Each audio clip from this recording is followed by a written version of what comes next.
It has been 1,277 days since the last major content update. 1,277 days since Jungle Inferno was released in all of its mediocre glory. This may not seem like a special time period. Yeah, it's been over 3 years, but this marks the 3.5-year point. To put that time in perspective, just think about all the things that have happened in the last 3.5 years. Obviously, I can't discuss a lot of them here, but it's likely that almost every single one of your lives had changed in a possibly major way during that time, and even before 2020 hit. I was 13 when the update dropped, and now I'm a year away from walking outside of high school. Now that you've got the perspective of that time in your head, let's talk about what's happened to the game since that time.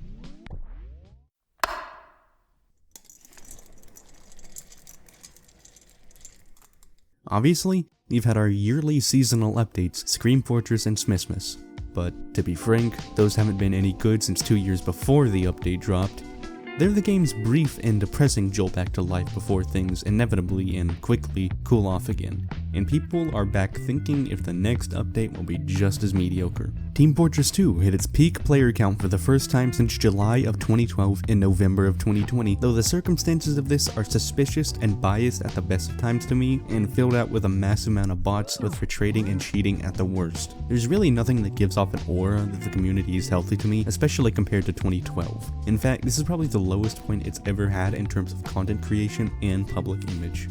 Inside the community, you have a whole host of frankly unfunny Zoomers with a predilection for Reddit humor and shitty servers that barely manage to keep themselves from dying due to internal drama. And outside the game, people think Team Fortress 2 is an archaic, barely supported mess filled with racist bots and a dwindling player base, and, well, there's a lot of truth to that. Valve accidentally did an oopsie during the summer 2019 update and briefly made Unusuals have a 100% unbox chance. They, of course, fixed this very quickly to prevent a lot of lost money, and the Unusual market got only slightly messed up.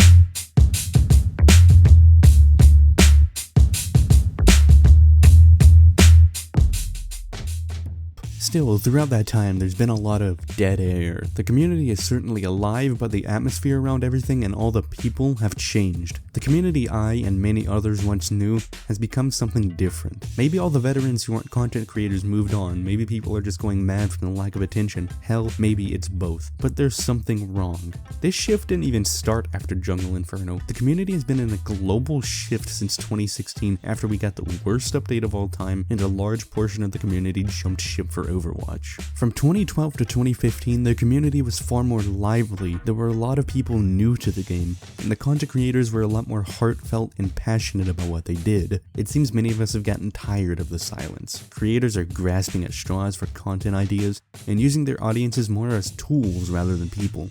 People are spending more time talking about the game rather than playing it, and even I'm included in that. Am I just bitter? Am I a TF2 boomer? Oh god.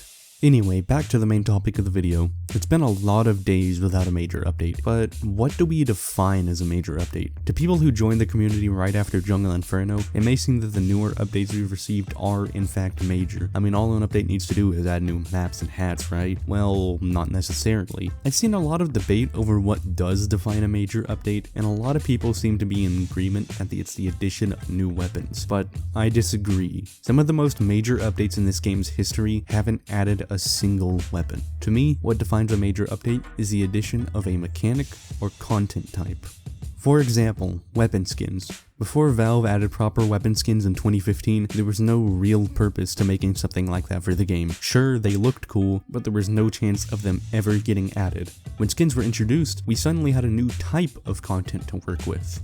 An example for a new mechanic are contracts, which, funnily enough, came with the same update that added weapon skins. Man, isn't it funny that Gunmetal was considered a bad update on launch? I'm sure its detractors would love to see something half as good come out for the game today. Anyway, contracts solve probably the longest running issue any multiplayer game could have. How do we get people to keep playing? At the time, battle passes weren't really a thing, so most games solved the issue with DLC. DLC wasn't really a thing that was compatible with the way Valve dropped content though, so they went with another solution to the problem. Just reward players for playing the game. The only other example of such an idea in this game was the Man Up mode for Man vs. Machine, but not everyone liked MVM and the odds they got with Man Up, so Valve made an alternative to that system that was completely better. These things are what major updates are. The addition of content for the sake of it does little to please veterans of the game. In fact, when I see a map like Whatville get added, I only question the legitimacy of Valve's quality control even more than I already do. I'm afraid for the future of the game. I think a lot of people are and don't want to admit it. The hands the game are currently in are both understaffed and slightly incompetent. With that, I've said all I need to say, so see you whenever, I guess.